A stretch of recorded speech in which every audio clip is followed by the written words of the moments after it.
नमस्कार दोस्तों। आज मैं आप सबके लिए भारतीय संविधान के most important previous year question की सीरीज लेकर आया हूँ। इसके मैं 20 पार्ट लेके आऊँगा और ये पहली वीडियो है। और इन 20 वीडियोस के माध्यम से मैं संपूर्ण भारतीय संविधान आपके सामने रखने का प्रयास करूंगा जिस दिन आप यूपीएससी का पेपर देने के लिए जाएंगे, जो कि आने वाले 14 और 15 मार्च को है। आप देखेंगे कि प्रश्न पत्र में लगभग सभी पॉलिटी के क्वेश्चन, सभी भारतीय संविधान के क्वेश्चन मेरी इस सीरीज से आए हैं। और मेरा प्रयास रहता है कि कम से कम समय में आपका समय वेस्ट किए बिना मैं आपको ज़्यादा से ज़्यादा कंटेंट दूं। इसलिए बिना आपका समय खराब करे मैं पहले प्रश्न की ओर बढ़ूंगा। तो पहला क्वेश्चन है, निम्नलिखित में से भारत के लिए यूनाइटेड किंगडम कैबिनेट मिशन 1946 के सदस्य कौन कौन थे? ठीक है, 1946 में सदस्य कौन कौन थे? तो पहला है पैथिक लॉरेंस थे, स्टैनफोर्ड क्रिप्स भी थे, एबी अलेक्जेंडर भी थे। माउंटबेटन नहीं थे। माउंटबेटन जो थे वो भारत और पाकिस्तान का जो विभाजन हुआ था, माउंटबेटन प्लान, तो वो यही लेके आए थे लॉर्ड माउंटबेटन, जो उस समय गवर्नर थे भारत के। और ये प्लान लेके आए थे माउंटबेटन प्लान, जिसके तहत भारत और पाकिस्तान का विभाजन हुआ था। और जो कैबिनेट मिशन है, कैबिनेट मिशन आया था 24 मार्च को 1940 को। ठीक है, उसके बाद उसके बाद कैबिनेट मिशन क्यों आया था? दो काम थे कैबिनेट मिशन के आने के।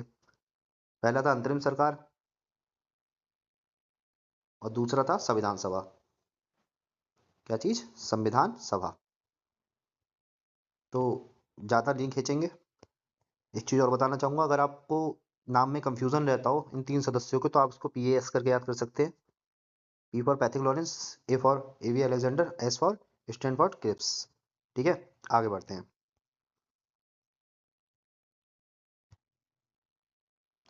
जब भारत सरकार अधिनियम 1935 अधिनियमित किया गया था, तब भारत का गवर्नर जनरल कौन था? तो इसका आंसर होगा लॉर्ड वेलिंगटन। कौन था? Lord Wellington. ठीक है, आगे बढ़ते हैं। लिखा है, ब्रिटिश ईस्ट इंडिया कंपनी के परिसीमन और ब्रिटिश क्राउन को उसके कार्यों का हस्तांतरण के लिए कौन सा अधिनियम लाया गया था? मतलब आपकी जो शक्ति है वो ईस्ट इंडिया कंपनी से क्राउन के हाथों में लौटा दी गई थी। वो लौटा दी गई थी 1858 में। 1857 के विद्रोह के बाद जब ईस्ट इंडिया कंपनी उस विद्रोह को कंट्रोल नहीं कर पाई, तो जो क्राउन था, ब्रिटिश क्राउन था, उन्होंने पावर सब अपने हाथ में ले ली थी, शक्ति अपने हाथ में ले ली थी। आगे बढ़ते हैं। लिखा है, डैश ने पहली बार देश में प्रत्यक्ष चुनाव की शुरुआत करी। इसके द्वारा कुछ सीमित लोगों को उसकी संपत्ति, कर अथवा शिक्षा के अधिकार पर मताधिकार दिया गया। तो इसका आंसर है 1919। 1919 यानी मेंडिको चोम्स्फोर्ड। ठीक है, आगे बढ़ते हैं। निम्नलिखित में से किसने ब्रिटिश और भारतीय न्यायाधीशों के बीच समानता लाने की मांग करी थी? ये इलविल्ट ने करी थी। तो इलविल्ट विल लेके आए थे अपने इलविल्ट। तो इलविल्ट विल में इसकी मांग की गई थी। ठीक है, आगे बढ़ते हैं। उसके बाद लिखा है, मार्ले मिंटो सुधार वर्ष किसमें पेश हुआ था? ठीक है, डैश में पेश हुआ था। तो कब हुआ था मार्ले मिंटो? मार्ले मिंटो हुआ था 1909 में। ठीक है, आगे बढ़ते हैं। लिखा है, भारत में अंग्रेजी शिक्षा के मैग्ना कार्टा के रूप में किसे जाना जाता है? ये जाना था वुड डिस्पैच को। वुड डिस्पैच जो है, इसमें अंग्रेजी शिक्षा के लिए और पाश्चात्य शिक्षा के लिए बहुत ज़्यादा प्रमोट किया गया था और इसके लिए बहुत ज़्यादा फेलोशिप भी दी जा रही थी। तो इसलिए इसको अंग्रेजी भाषा का मैग्ना कार्टा कहा जाता है। ठीक है, आगे बढ़ते हैं। ब्रिटिश संसद के किस अधिनियम ने सिविल सेवकों के चयन और भर्ती के लिए एक खुली प्रतियोगिता प्रणाली शुरू करी? ये शुरू करी थी 1853 में। ठीक है, 1853 में। और सिविल सेवा का जनक जो है लॉर्ड कॉर्नवालिस के टाइम पे हुआ था। तो लॉर्ड कॉर्नवालिस को इसका जनक कहा जाता है, लॉर्ड कॉर्नवालिस को। ये क्वेश्चन आता भी है, कॉर्नवालिस को। ठीक है, आगे बढ़ते हैं। लिखा है, भारत का पहला वायसराय कौन था? भारत का पहला वायसराय जो था वो थे लॉर्ड कैनिंग। Lord Canning. ये 1858 के जो एक्ट आया था उसी में बने थे। और 1857 के बाद बहुत सारे चेंजेस हुए थे, उसमें से एक चेंजेस ये भी था। आगे बढ़ते हैं। भारतीय संविधान अधिनियम 1947 के संदर्भ में निम्नलिखित में से कौन सा वक्तव्य सही है? तो भारत स्वतंत्रता अधिनियम 1947 जो है वो क्लीमेंट एटली के टाइम पे आया था। क्लीमेंट एटली जब यूके का प्रधानमंत्री था तब आया था। और यह एक यूनाइटेड किंगडम की संसद का एक अधिनियम था। तो हाँ, प्रधानमंत्री लेके आया था वहाँ का, यूनाइटेड किंगडम का, यूके का। तो ये बात बिल्कुल सही है। ठीक है, ये बात बिल्कुल सही है।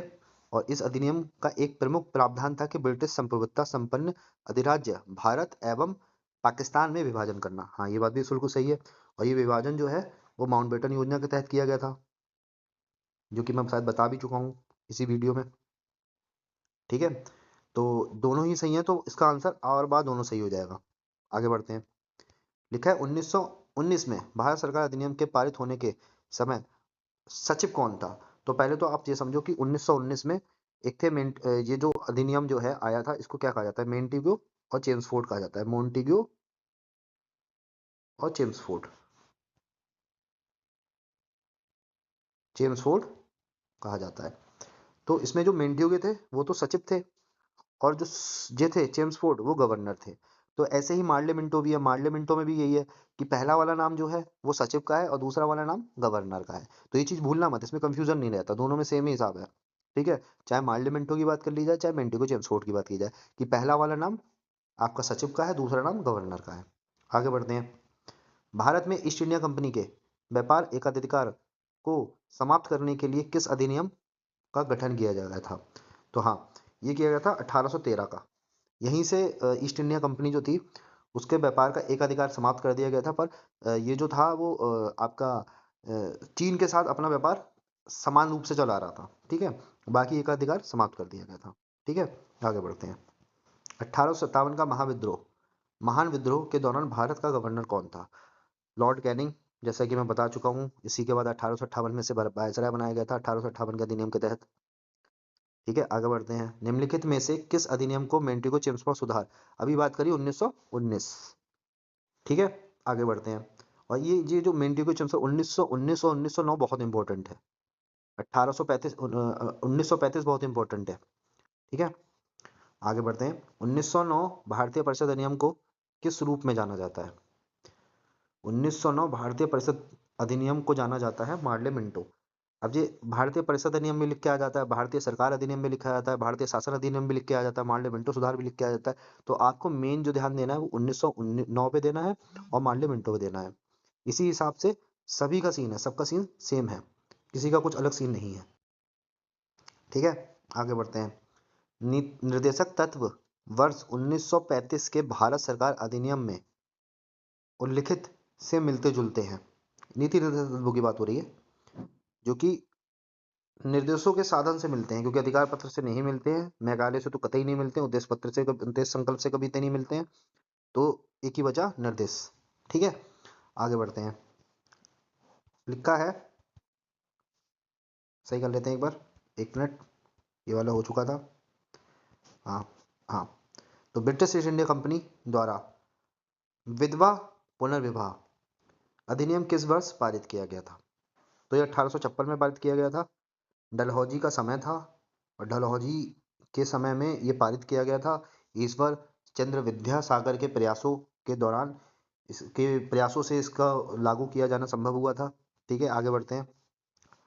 भारत सरकार अधिनियम 1919 के प्रावधानों के बारे में निम्नलिखित में से कौन सा कथन सही है? लिखा है, पहली बार विकेंद्रीकरण प्रदान किया गया था। तो पहली बार विकेंद्रीकरण तो प्रदान किया गया था 1861 में। 1861 का जो अधिनियम था उसमें किया गया था। लिखा है, भारत में पहली बार द्विसदनीय विधानमंडल की शुरुआत की गई थी। हाँ, ये 1919 में की गई थी। ठीक है, उसका अगला भी पढ़ लेते हैं। पहली बार सांप्रदायिक प्रतिनिधि प्रदान किया गया था।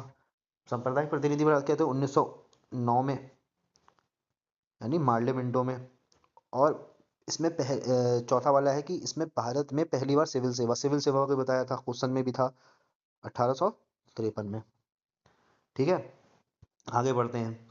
अब ये 18 क्वेश्चन मैंने आपको कराए हैं। इन 18 क्वेश्चन में कमेंट बॉक्स में बताइएगा कि कितने क्वेश्चन आपको आते थे, कितने क्वेश्चन आपने किए, और इसमें एक भी क्वेश्चन ऐसा था जो इंपॉर्टेंट नहीं है। ठीक है, उसके बाद कुछ इंपॉर्टेंट तथ्य हैं जो मैं आपको बता देता हूँ, आप सुन लीजिए। 1600 ईस्वी के चार्टर के आधार पर ईस्ट इंडिया कंपनी जो था उसका गठन किया गया था। ठीक है, 1600 के चार्टर के तहत। ठीक है, बंगाल का प्रथम गवर्नर कौन था? Robert Clive. पहला गवर्नर जो था वो रॉबर्ट क्लाइव था। 1787 1757 में बना था। और इसी का नाम चेंज करके बंगाल का प्रथम गवर्नर जनरल कर दिया गया 1773 में। नाम था वॉरेन हेस्टिंग, ठीक है। और फिर इसका नाम, इसको जो बंगाल का प्रथम गवर्नर जनरल था, इसका नाम चेंज करके इसे भारत का गवर्नर जनरल कहा जाने लगा था। कब? 1833 में। और पहले कौन बने थे? William Bentinck. विलियम बेंटिक वही जिसने सती प्रथा समाप्त करी थी, ठीक है। फिर भारत का प्रथम वायसराय लॉर्ड कैनिंग था। लॉर्ड कैनिंग बना था वही 1857 के बाद, जो 1857 की क्रांति हुई थी उसके बाद 1858 का जो भारत शासन अधिनियम आया था उसके तहत बना था, ठीक है। फिर 1773 के रेगुलेटिंग एक्ट द्वारा कलकत्ता में सर्वोच्च न्यायालय की स्थापना की गई, जिसकी स्थापना जो थी वो 1774 में की गई थी, ठीक है। एक्ट था 1773 का और स्थापना 1774 में की गई थी। कहाँ की गई थी? कलकत्ता में। और इसमें एक जो थे वो मुख्य न्यायाधीश थे और 3 अन्य न्यायाधीश थे। तो जो मुख्य न्यायाधीश था उनका नाम था सर एलियाज इम्पे। क्या नाम था? Sir alias Impey. Most important है, ठीक है। यहाँ से क्वेश्चन फंस सकता है, पूरे पूरे चांसेस हैं। और आप देखना इस चैप्टर में से जो क्वेश्चन आएगा यूपीएसआई में, यूपी पुलिस में और यूपी डब्ल्यूएससी के किसी भी एग्जाम में, वो इन्हीं में से फंस जाएगा, इस चैप्टर से। ये केवल एक चैप्टर कराया है, ठीक है। आगे बढ़ते हैं। लिखा है सती प्रथा को लॉर्ड विलियम बेंटिक, मैंने बताया था अभी, 1829 में समाप्त किया गया था राजा राम मोहन के प्रयासों से, ठीक है। राजा राम मोहन रॉय का इसमें बहुत बड़ा रोल था। इन्होंने अपनी भाभी को देख लिया था जलते हुए सती प्रथा में। तो सती प्रथा में सती होते हुए देखा था, जिसके कारण इनके मन में बहुत ज़्यादा संतापना और बहुत ज़्यादा क्रोध ये सब उत्पन्न हुआ और इन्होंने अपने प्रयास चालू किए सती प्रथा को। और ऐसे बहुत सारी चीज़ों के लिए खिलाफ इनने प्रयास किए थे, ठीक है। जिसमें से एक ये है जो सफल प्रयास था इनका। फिर एक थी दास प्रथा। दास प्रथा जो थी वो लॉर्ड एलन बरो के तहत जो थी, वो 1833 के चार्टर एक्ट में इसकी नींव रखी गई थी। पर ये 1843 में जो एलन बरो है उसके बिल के तहत दास प्रथा को समाप्त कर दिया गया था। तो इसका जो जो खाका दिया गया था वो 1833 के चार्टर एक्ट में दिया गया था, जिसमें इसकी नींव रख दी गई थी, ठीक है। उसके बाद 1856 में विधवा पुनर्विवाह अधिनियम लागू किया गया था। ये हमने पढ़ा भी है अभी क्वेश्चन में, 1856 में। डलहौजी का समय था और ईश्वर चंद्र विद्यासागर के प्रयासों से विधवा पुनर्विवाह जो था वो खत्म कर, वो शुरू किया गया था कि विधवा जो है वो पुनर्विवाह कर सकती हैं। तो यह अधिनियम लागू कर दिया गया था। और इसके साथ साथ जो इनके पुनर्विवाह के बाद जो संतान होगी उसको भी लीगल माना जाएगा, उसको भी जायज माना जाएगा। तो ये भी इसमें था, विधवा पुनर्विवाह अधिनियम में ये भी शामिल था, ठीक है। आगे बढ़ते हैं। तो दोस्तों अगर आपको वीडियो अच्छी लगी हो तो बहुत बहुत धन्यवाद। आपको वीडियो अच्छी लगी हो तो वीडियो को लाइक करें, कमेंट करें और बताएं कि आपको पूरा सेशन कैसा लगा, आपके 18 क्वेश्चंस में कितने नंबर आए। और वीडियो को शेयर करें अपने दोस्तों के पास। और चैनल को बहुत जरूर सब्सक्राइब करें। चैनल सब्सक्राइब करेंगे तो मुझे भी मोटिवेशन मिलेगा, मुझे एक हौसला मिलेगा और ऐसे क्वेश्चन लाने का।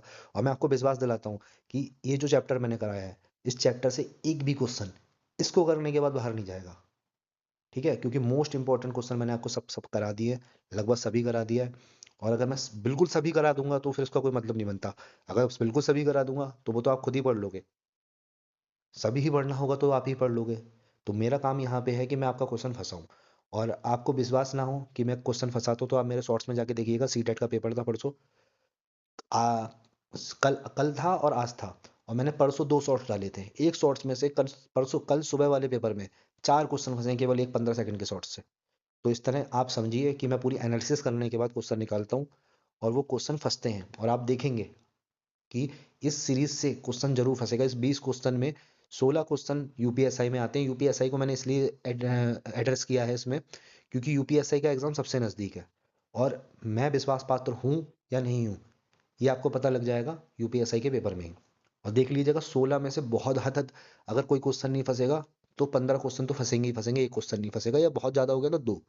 इससे वरना 14 क्वेश्चन फंसेंगे ही फंसेंगे, इस बात को मैं अपने आप में बिल्कुल श्योर हूँ। तो दोस्तों मिलते हैं अगली वीडियो में, जब तक के लिए धन्यवाद।